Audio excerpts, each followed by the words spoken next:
ఓం నమో వెంకటేశాయ. Hello hi అందరికీ నమస్తే. అందరూ ఎలా ఉన్నారు? బాగున్నారా? మీ అందరు బాగుండాలని ఆ వెంకటేశ్వర స్వామిని మనస్ఫూర్తిగా కోరుకుంటున్నానండి. ఈరోజు బ్లాగ్ ఏంటంటే నా 7 వారాల పూజ కంప్లీట్ అయిపోయింది. సప్తశని వారాల పూజ ఉద్యాపన రోజు అండి. మీకు ఈ వీడియోలో మొత్తం ఎలా చేసుకున్నాను ఏంటి అని మొత్తం క్లారిటీగా చూపించేస్తాను.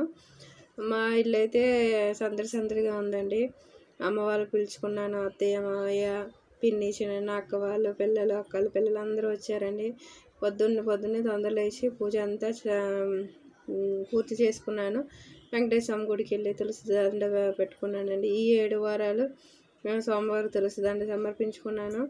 ఇంకా లాస్ట్ వారం ఏమో బూరెలు, పచ్చ ద్రాక్ష పళ్ళు, నలుపు ద్రాక్ష పళ్ళు, పానకం, తర్వాత దద్దోజనం, పెసరపప్పు, బెల్లం, తర్వాత పరమాన్నం అన్నీ స్వామికి పెట్టుకున్నాను.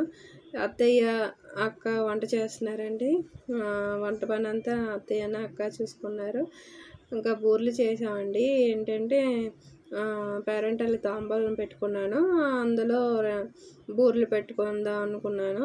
నెక్స్ట్ పులిహోర కూడా చేసామండి. పులిహోర బూరెలు ప్యాక్ చేసుకున్నాను. అంటే నేను అనుకున్నాను అలా పెట్టుకుందాం, తాంబూలాలు ఇచ్చుకుందాం అని చెప్పేసి నేను అనుకున్నదండి.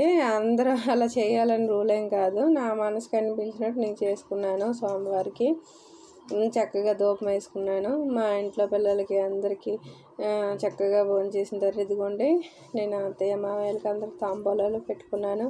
తాంబూలాలు ఏమో అరటిపళ్ళు, జాకెట్ ముక్కలు, బూరెలు, పులిహోర, గాజులు, దక్షిణ, పువ్వులు, పళ్ళు, మొత్తం 11 మందికి పెట్టుకున్నానండి.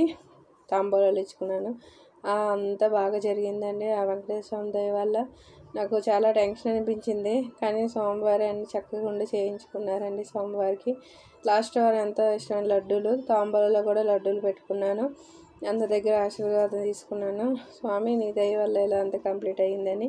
తర్వాత నేను గుడి దగ్గర అన్నదానం చేయించానండి. ఇంకా బయట వాళ్ళందరూ వస్తారు, అక్కడ పేదవాళ్ళకి పెడితే మంచిదని చెప్పేసి చేసుకున్నానండి. మీ అందరికీ వీడియో నచ్చి ఉంటుంది. నచ్చితే లైక్ చేయండి. బాయ్ అండి.